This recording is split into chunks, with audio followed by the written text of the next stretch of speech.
The jungle canopy above Guadalcanal hung thick and suffocating in the pre-dawn darkness of August 1942. Private First Class Marcus Webb crouched behind a rotting log, his standard-issue M1 Garand resting across his knees, its 8-round clip feeling suddenly inadequate against what was coming. The metallic taste of fear mixed with the humidity that soaked through his fatigues. Around him, 23 other Marines of Baker Company maintained their positions along the defensive perimeter, each man alone with his thoughts as insects hummed their relentless chorus. Webb's hands trembled slightly, not from fear exactly, but from the electric anticipation that precedes combat. He had been in the Solomon Islands for 11 days, long enough to understand that the Japanese snipers in these jungles were something different, something terrifying in their patience and precision. Back home in rural Montana, Marcus Webb had grown up with a rifle in his hands before he could properly write his own name. His father ran a modest ranch outside of Billings, where predators and long distances made marksmanship not a hobby, but survival skill. By age 12, Marcus could drop a coyote at 300 yards with his father's battered Winchester carbine, a compact lever-action rifle that became an extension of his body. The weapon was short, maneuverable, quick to aim, and perfectly suited for the unpredictable encounters that range from barn to tree lean. While other boys his age fumbled with their father's heavy bolt-action rifles, Marcus moved to the Montana hills like a shadow, the carbine's lightweight allowing him to climb, crawl, and shoot from positions that would exhaust anyone carrying standard military rifles. When Marcus enlisted in January 1942, just weeks after Pearl Harbor, he brought with him an unconventional confidence about rifles that would soon put him at odds with military doctrine. During basic training at Camp Pendleton, instructors drilled into every recruit the supremacy of the M1 Garand, the semi-automatic rifle that General George Patton called the greatest battle implement ever devised. The Garand was powerful, accurate at long range, and its 8-round en-bloc clip system represented cutting-edge military technology. But Marcus noticed something the instructors dismissed when he mentioned it. The Garand was also 43 inches long and weighed nearly 10 pounds fully loaded. In the close-quarters combat drills, Marcus found himself constantly snagging the long barrel on obstacles, struggling to bring the weapon to bear quickly in simulated jungle environments. He remembered his father's carbine, how it had moved with him rather than against him. The Marine Corps did issue carbines, specifically the M1 Carbine, but these were reserved for officers, NCOs, and specialist troops like radio men and mortar crews. The reasoning was coldly practical. Carbines fired a smaller, less powerful cartridge than the Garand's .30 caliber rifle round. They were considered adequate for self-defense, but insufficient for frontline infantry work, where stopping power and range were paramount. When Marcus suggested during training that carbines might be more effective in jungle warfare, his drill instructor shut him down with brutal efficiency. Doctrine was doctrine. The Garand was the infantryman's rifle. Period. Any deviation suggested weakness, and weakness got Marines killed. Marcus learned to keep his mouth shut, but the idea never left him. Guadalcanal shattered many assumptions about warfare. The island terrain was a nightmare of dense jungle, steep ridges, and limited sight lines that rarely exceeded 50 yards. The Japanese defenders had transformed the environment into a killing ground through their mastery of camouflage and positional warfare. Their snipers were legendary and terrifying, often tying themselves into treetops where they would remain motionless for days, waiting for a single perfect shot. They targeted officers first, then NCOs, then anyone who showed leadership. The psychological effect was devastating. Marines learned to move in constant fear of the single crack of a rifle that could come from any direction, any distance, followed by a comrade dropping dead with no warning. Baker Company had lost 6 men to snipers in the past week, including their platoon sergeant, a tough career Marine who had survived Haiti and Nicaragua only to be killed by a bullet that came from somewhere in the endless green above them. No one saw the shooter. No one even saw a muzzle flash. The body dropped, and the jungle swallowed the sound. Lieutenant Hayes, their platoon commander, was visibly rattled despite his efforts to project confidence. The sniper threat was eroding morale faster than direct combat because it was invisible, unpredictable, and seemingly unstoppable. Counter-sniper doctrine called for saturation fire into suspected positions, but ammunition was precious on Guadalcanal. and shooting at ghosts accomplished nothing. Marcus had been thinking about the problem with increasing obsession. The Japanese snipers relied on concealment and patience, but they also relied on their targets being slow to react. The standard response to sniper fire was to drop, take cover, and wait for orders. By then, the sniper had either repositioned or resumed his invisible watch. What if instead of going defensive, someone could respond with immediate, aggressive fire, not spray and pray, but aim shots delivered fast enough to suppress or kill the sniper before he could melt back into the jungle? The Garand was wrong for this. Its length made quick target acquisition in dense vegetation nearly impossible, and its weight slowed transition between targets. But a carbine, light and fast, could change the equation. The problem was that Marcus did not have a carbine, and military supply channels were not designed to accommodate private requests based on personal preference. Baker Company supply sergeant laughed when Marcus asked if he could somehow acquire an M1 Carbine. Officers and specialists had first claim, and there were never enough to go around anyway. Marcus would have to make do with his Garand like every other rifleman. But Marcus Webb had not survived Montana winters and predator-filled nights by accepting limitations. If official channels would not help him, he would find another way. 3 days before the incident that would change everything, Marcus made a decision that violated every regulation in the book. During a supply run to the division rear area, he noticed a damaged M1 Carbine lying among a pile of equipment salvaged from a crashed supply plane. The weapon stock was cracked, and the rear sight was bent, rendering it officially unserviceable and destined for return to a repair depot that might be months away. Marcus waited until the supply clerks were distracted, then quietly appropriated the carbine along with 4 spare 15-round magazines he found in a separate crate marked for officer issue. He wrapped the weapon in a shelter half and smuggled it back to his position. That night, by the light of a shielded candle, Marcus worked on the carbine with the kind of focus intensity he had learned from his father. The cracked stock he reinforced with wire and medical tape, creating an ugly but functional repair. The bent rear sight he carefully straightened using his combat knife as a lever and a flat rock as an anvil. He test-fired 3 rounds during artillery barrage the next day, when his shots would be masked by the explosions. The carbine functioned perfectly. Its light recoil and short length felt like coming home after months of wrestling with the Garand. Marcus hid the weapon beneath his position, wrapped in oilcloth, waiting for the moment when he might need it. The moment came on August 19th, during an operation that started as routine patrol and transformed into a nightmare. Baker Company was tasked with securing a ridge line approximately 1,000 yards inland from the defensive perimeter, an objective that required movement through some of the densest jungle on Guadalcanal. Intelligence suggested minimal Japanese presence, but intelligence on Guadalcanal was often wrong. Lieutenant Hayes split the company into 2 platoons for the advance, with Marcus's platoon taking point. The movement began at dawn, each Marine carrying 60 pounds of equipment through vegetation so thick that visibility dropped to mere feet. Marcus had made a critical decision that morning. He brought both his Garand and the hidden carbine, the latter concealed in his pack with the stock protruding just enough that he could draw it quickly. The extra weight was worth the flexibility, though he knew that if officers discovered his unauthorized weapon, he would face court-martial.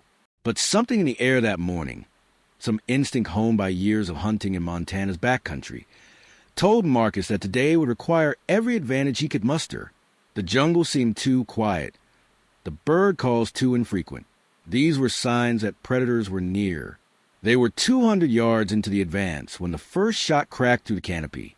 Private Jensen, walking forth in the column, dropped without a sound, a bullet through his temple. The column froze, 19 Marines suddenly aware that death was watching them from above, but unable to see its location. Lieutenant Hayes shouted for dispersion and cover, standard doctrine that sent men diving behind trees and into depressions. A second shot followed 7 seconds later, hitting Corporal Daniels in the shoulder as he moved to better cover. The corporal screamed, and the sound seemed to echo through the jungle like a trapped animal. Marcus did not follow standard doctrine. While his companions went aground, he dropped his Garand and pulled the carbine from his pack in one smooth motion, his eyes already scanning the canopy above and ahead. He had noted the approximate direction of the first shot based on Jensen's head snap, a slight rightward motion that suggested the bullet came from their 10 o'clock position and above. The second shot at Daniels confirmed the angle. Marcus's mind calculated automatically, just as it had hundreds of times tracking deer and elk through Montana timber. The sniper was somewhere in the triple canopy, roughly 30 degrees left of their line of advance, elevated at least 40 feet. Using a position that provided clear sight lines down the trail they were following. Most Marines would see only an impenetrable wall of green. Marcus saw patterns, subtle asymmetries in branch structure and leaf density that suggested human presence. Approximately 40 yards ahead and left, there was a massive tropical hardwood with a peculiar crown formation that would provide both elevation and concealment. Marcus brought the carbine to his shoulder, the weapon's lightweight allowing him to aim standing despite the tension in his muscles. He focused on a shadow within the crown, darker than the surrounding foliage, roughly man-size and position where branches would support weight. He fired 3 rapid shots. The carbine's report sharp and quick compared to the Garand's deeper bark. The shots were not blind. Each was aimed at a specific point within the shadow, a triangulation designed to either hit the target or force movement. On the third shot, Marcus saw what he was looking for, a sudden shift in the shadow's position, branches moving in a pattern inconsistent with wind. The sniper was repositioning. Marcus adjusted his aim 2 feet right and slightly higher, leading the movement and fired twice more. The second bullet found its mark. The Japanese sniper fell from his perch with a crash that seemed impossibly loud after the jungle silence. He hit the ground 38 feet below his position, his Arisaka rifle clattering separately, and did not move. For 3 seconds, no one reacted. Then Lieutenant Hayes was screaming at Marcus, demanding to know where he got the carbine, why he was breaking cover, and who authorized him to fire. But the lieutenant's anger was undercut by something else, a recognition that Marcus had just done what trained counter-sniper teams often failed to accomplish. He had located and killed an invisible enemy in seconds. The platoon medic reached Jensen and Daniels. Jensen was dead before he hit the ground. Daniels would survive, the shoulder wound painful but not fatal. As Marines secured the sniper's body, they discovered he had been in his position for at least 2 days based on the food remains and waste in his improvised hide. He wore a camouflage suit made from local vegetation, and his face was painted to match the bark. His Arisaka was equipped with a telescopic sight, rare among Japanese forces, and indicating this was a trained specialist. In his pockets, they found a notebook with 12 hash marks, each presumably representing a kill. Marcus had just prevented numbers 13 and beyond. Lieutenant Hayes approached Marcus with an expression that mixed fury and calculation. The unauthorized weapon was a serious breach of regulations, but the results were undeniable. Hayes made a command decision that would ripple through battalion. He confiscated Marcus's carbine temporarily, then returned it within the hour with a verbal warning that if Marcus was going to carry non-standard equipment, he had better produce non-standard results. The implicit message was clear. Prove the carbine's worth beyond doubt or face consequences. Marcus accepted the terms.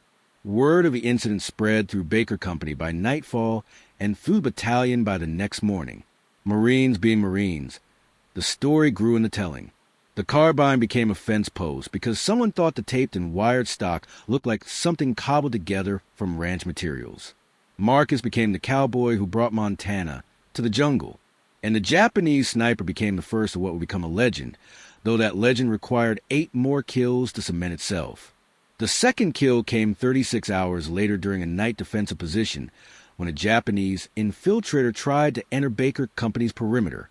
Marcus was on watch when he heard movement that was too rhythmic to be animal, too careful to be friendly. Using the carbine with a bayonet attached, he challenged once, received no response, and fired at the sound. The infiltrator was carrying a sword and grenades, clearly intended to cause maximum chaos in the sleeping Marines. Marcus's single shot through the chest stopped him 15 feet from the nearest foxhole. The third and fourth kills happened simultaneously during a Japanese banzai charge 3 days later.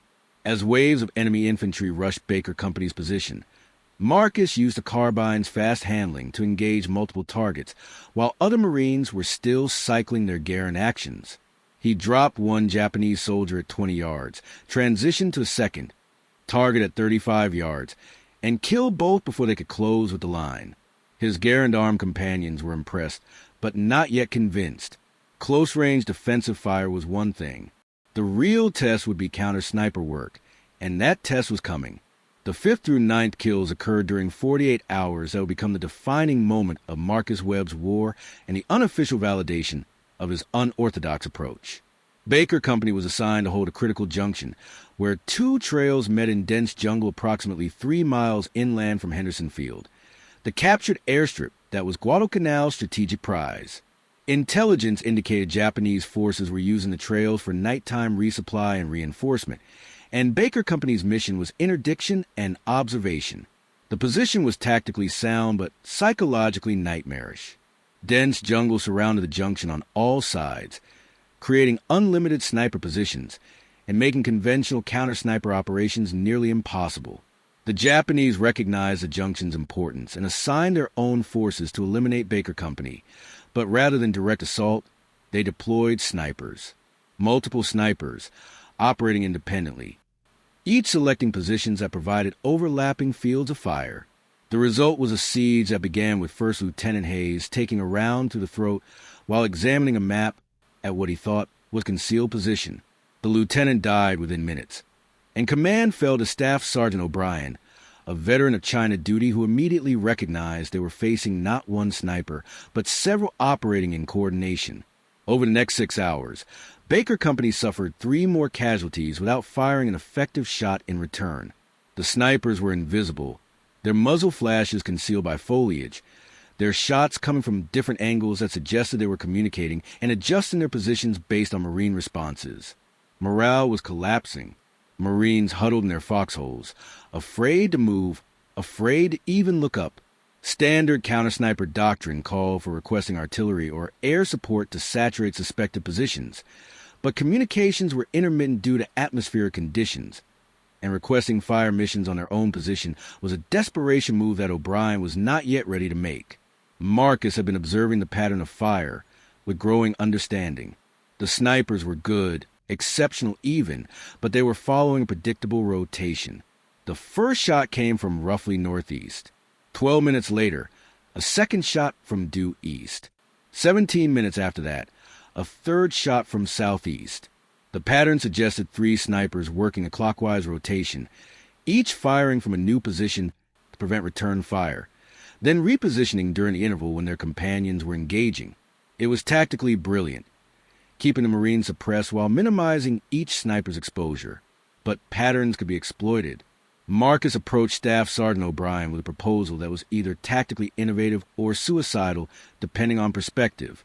Marcus would deliberately expose himself to draw sniper fire, but he would be moving with the carbine ready, anticipating the shot location based on the pattern. When the sniper fired and revealed his position, Marcus would have approximately 2 seconds before the sniper could reload and fire again, assuming the Japanese were using bolt-action Arisaka rifles. 2 seconds to locate muzzle flash, acquire target, and return fire. The carbine's lightweight and fast handling made it theoretically possible. The Garand's length and bulk made it practically impossible. O'Brien listened to the proposal with the grim expression of a man weighing bad options against worse ones.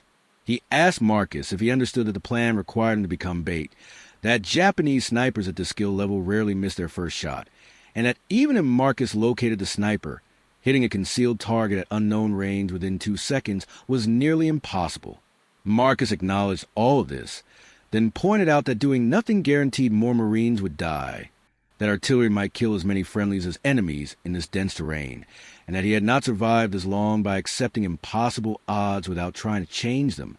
O'Brien gave his approval. Marcus prepared methodically, stripping unnecessary equipment to maximize mobility and loading the carbine with a fresh 15-round magazine plus 4 spares in easily accessible pouches. He studied the jungle canopy, memorizing the positions of major trees and the angles that will provide optimal sniper hides. He reviewed the timing of previous shots, noting that the enemy snipers seemed to wait until their target was engaged in an activity that suggested immobility, moments when the victim would be least likely to react to the shot. Marcus planned to fake that immobility, while remaining coiled to move. At 14:30 hours, Marcus stepped from his concealed position into a small clearing where Baker Company had been preparing fighting positions. He carried an entrenching tool and began digging, making a show of concentration on the task. To any observer, he was a Marine focused on improving his defensive position, exactly the kind of target sniper preferred. But Marcus's weight was balanced on the balls of his feet, his muscles loose and ready. The carbine rested against a nearby tree, one quick step away. His peripheral vision was expanded, watching not for the sniper but for the muzzle flash that would precede the bullet. The shot came at 14:34, exactly 13 minutes after the pattern suggested it would. Marcus saw the flash before he heard the report, a brief yellow-white bloom at his 2 o'clock position, elevated approximately 40 feet, in a dense cluster of tropical hardwood.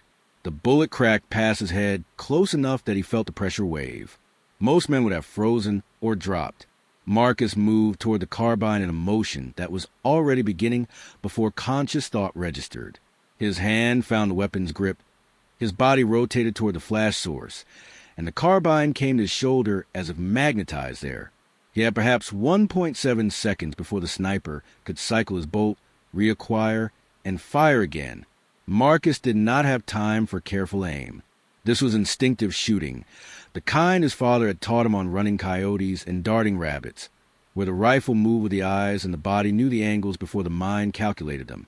Marcus fired 4 rapid shots into the area where muzzle flash had appeared, each shot adjusted slightly based on his understanding of how snipers position themselves in elevated hides.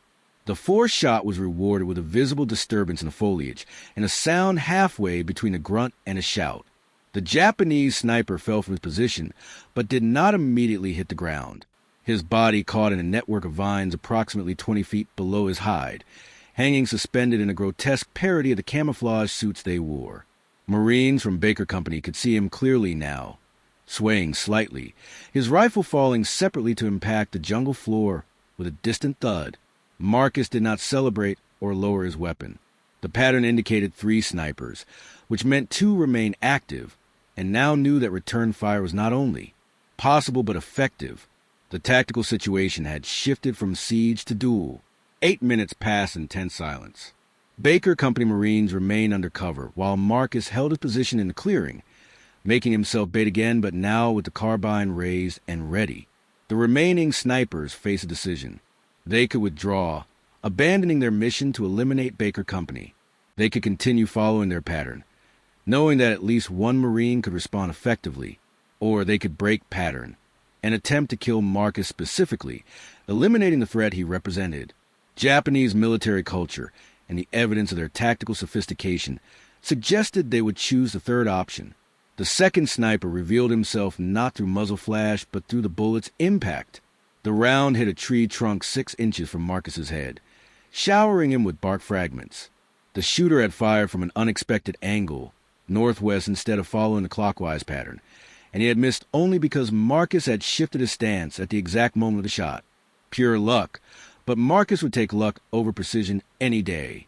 The carbine was already tracking toward the shot's origin, and this time Marcus had a clear sense of the sniper's position. The angle and height of the bullet's trajectory indicated a hide approximately 60 yards distant in a cluster of trees that formed a natural elevated platform. Marcus did not fire immediately. 60 yards was approaching the carbine's effective range limit, and shooting at an uncertain target would waste ammunition and reveal nothing. Instead, he moved laterally, forcing the sniper to adjust his aim if he wanted another shot. The movement was calculated to create an opportunity, and it worked. The sniper fired again, anticipating Marcus's movement but misjudging the speed. The bullet hit ground where Marcus would have been half a second earlier.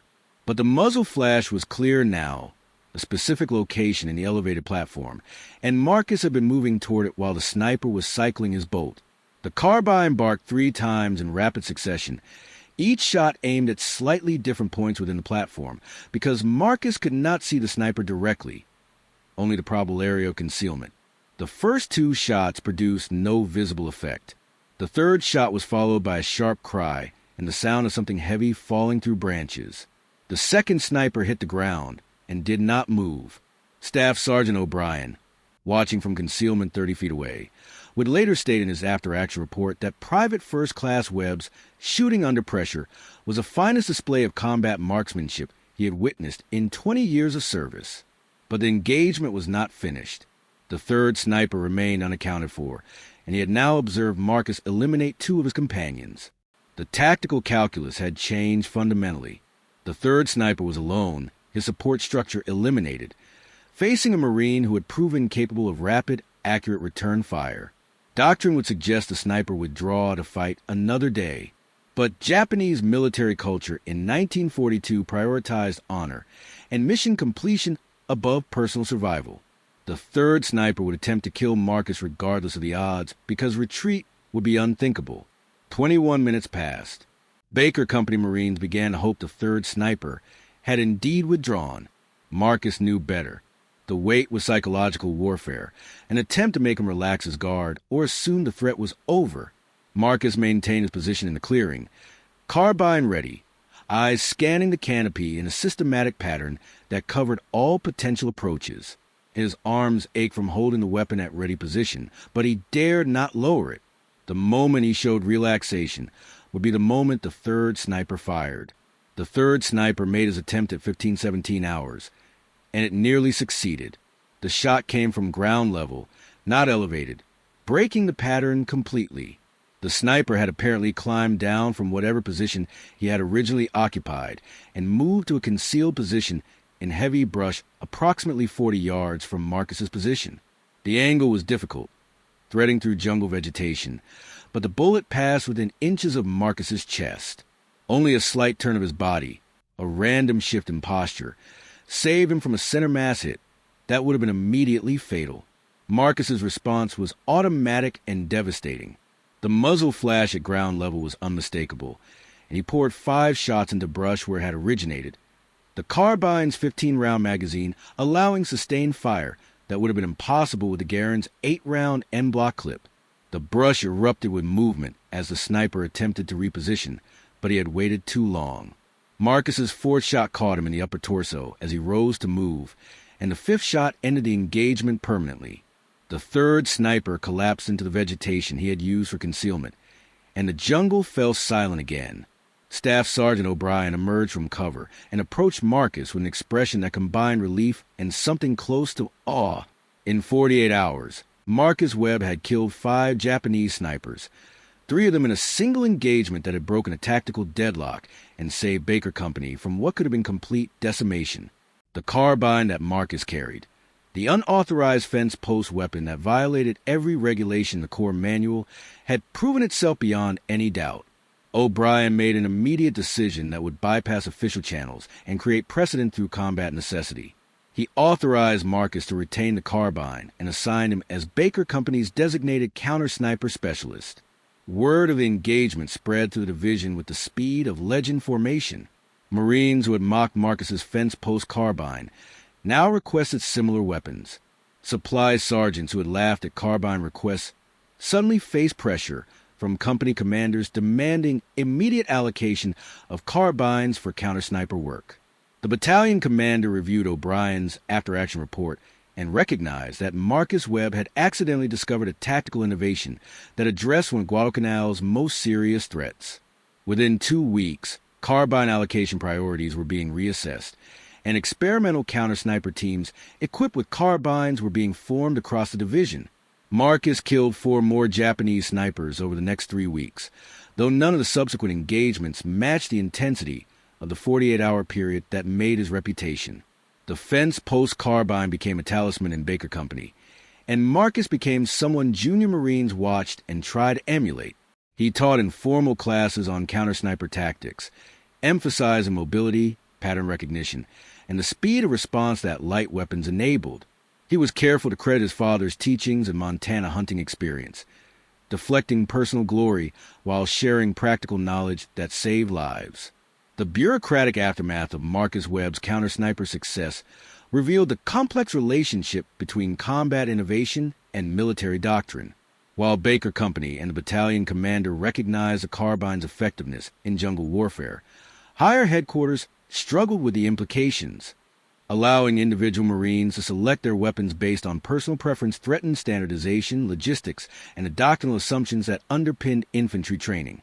The M1 Garand remained the official standard infantry rifle, its superiority at long range and stopping power considered essential for conventional warfare. A colonel from division headquarters arrived at Baker Company's position in early September to interview Marcus and observe the infamous fence post carbine firsthand.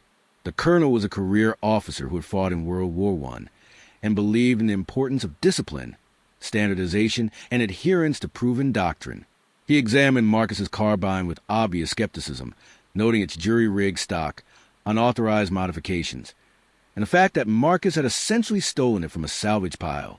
The colonel's questions were pointed and designed to expose the flaws in Marcus's approach. What happened when engagement ranges exceeded the carbine's effective distance? What about the smaller cartridges' reduced stopping power? How could supply chains accommodate individual weapon preferences across thousands of Marines? Marcus answered with the respectful directness of a man whose arguments were grounded in survival rather than theory. Long-range engagements were rare in Guadalcanal's jungle, and when they occurred, designated marksmen with Garands or Springfield rifles could provide that capability. The carbine's cartridge had proven adequate for killing enemy soldiers at typical engagement distances, and its 15-round magazine capacity offset any individual round's reduced power. As for supply chains, Marcus suggested that carbines did not need to replace Garands entirely, but could supplement them in specific roles, just as the Corps already issued different weapons for different purposes. The key was matching the weapon to the tactical environment, rather than forcing every environment to accommodate a single weapon system. The colonel listened without commitment, then observed Baker Company during a patrol operation where Japanese sniper activity was expected.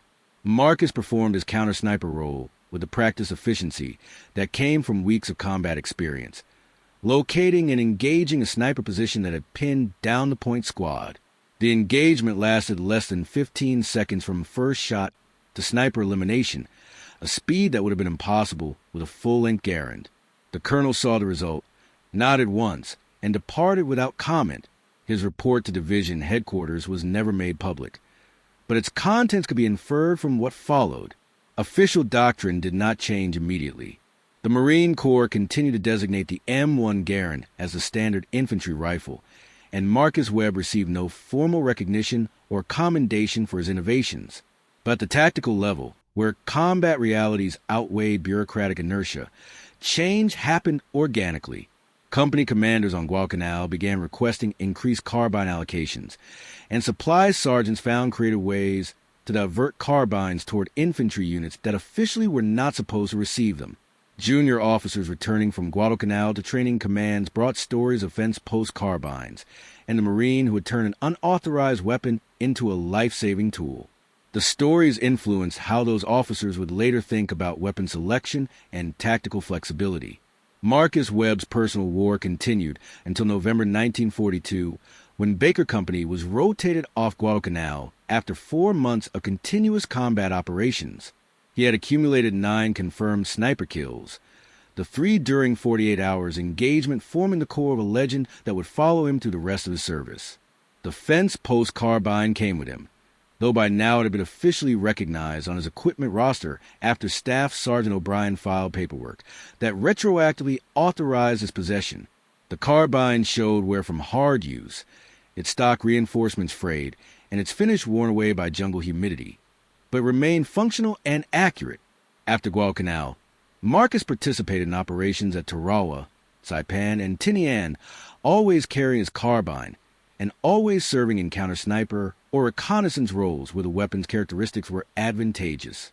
His kill count increased, though he never spoke about specific numbers and deflected questions about his reputation. He survived the war without serious injury, a minor miracle given his combat exposure, and attributed his survival to a combination of skill, the right weapon, and substantial luck. The broader impact of Marcus Webb's fence post carbine was subtle but real. Post-war analysis of infantry weapons effectiveness in Pacific Theater jungle warfare noted that carbines, despite their official designation as supplementary weapons, had proven highly effective in typical engagement scenarios. This analysis influenced Korean War weapon selection and eventually contributed to development of the M14 and M16 rifles, both of which prioritized controllability and rate of fire over the raw power that had driven earlier rifle design. Marcus's insight that weapon characteristics should match tactical environment rather than conforming to universal standards became accepted wisdom, though few remember the Montana ranch kid who had proven the point by breaking regulations on Guadalcanal. Marcus Webb returned to Montana in December 1945 and resumed ranching with his father.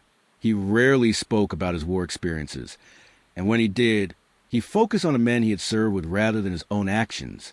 The fence post carbine hung above the fireplace in his ranch house, a battered reminder of how unconventional thinking and personal initiative could overcome institutional resistance.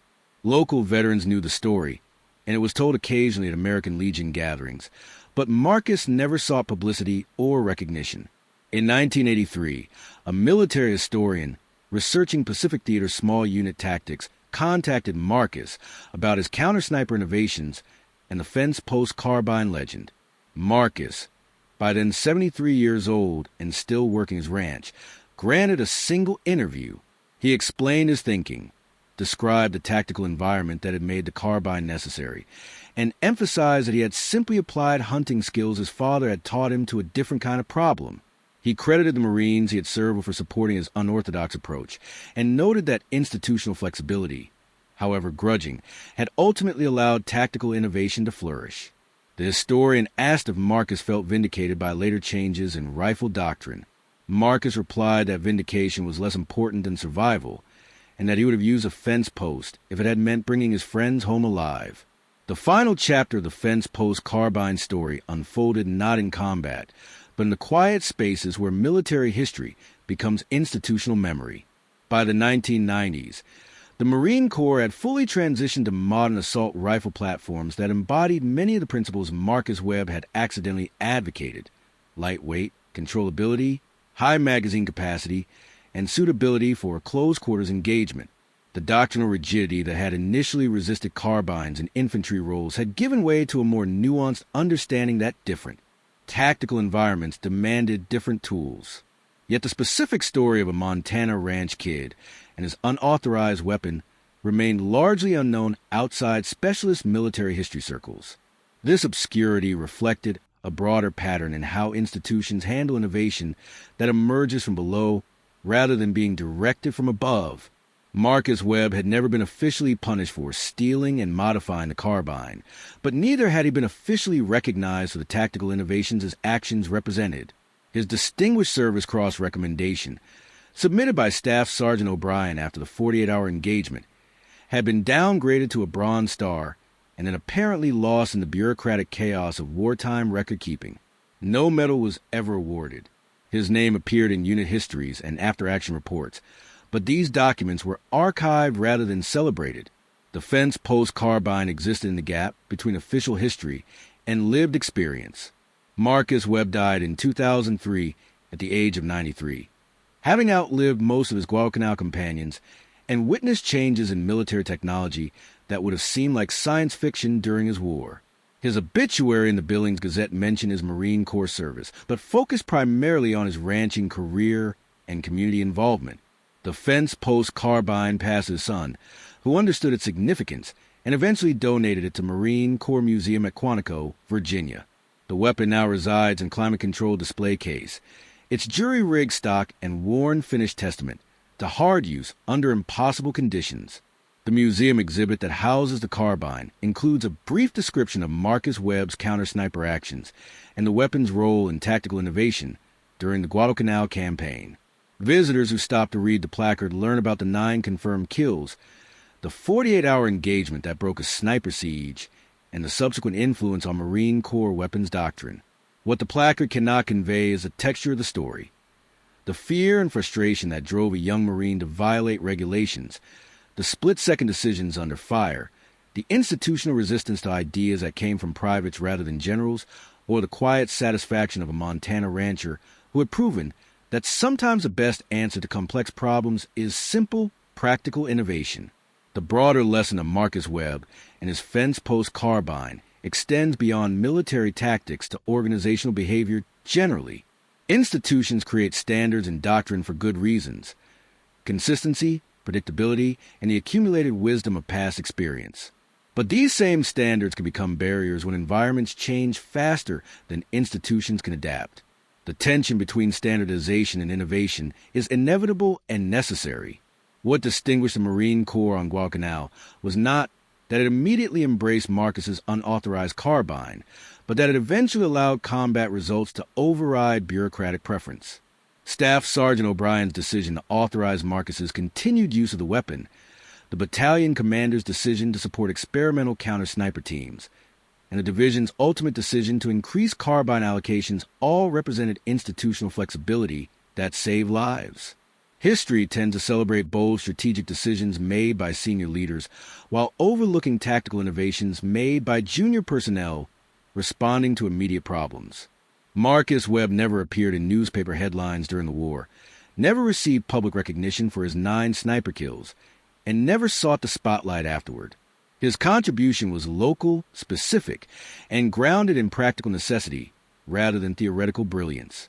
Yet his impact rippled through the institution in ways that shaped doctrine and influenced thousands of Marines who never knew his name. This is how most innovation actually occurs, not through revolutionary breakthroughs, but through small adaptations that prove their worth in practice and gradually change how organizations think about problems. The fence post carbine story also illuminates the relationship between individual initiative and institutional culture. Marcus Webb's actions were technically legal. Violations of regulations regarding equipment authorization and supply chain procedures. In a more rigid organization, he would have been court-martialed regardless of combat results. The Marine,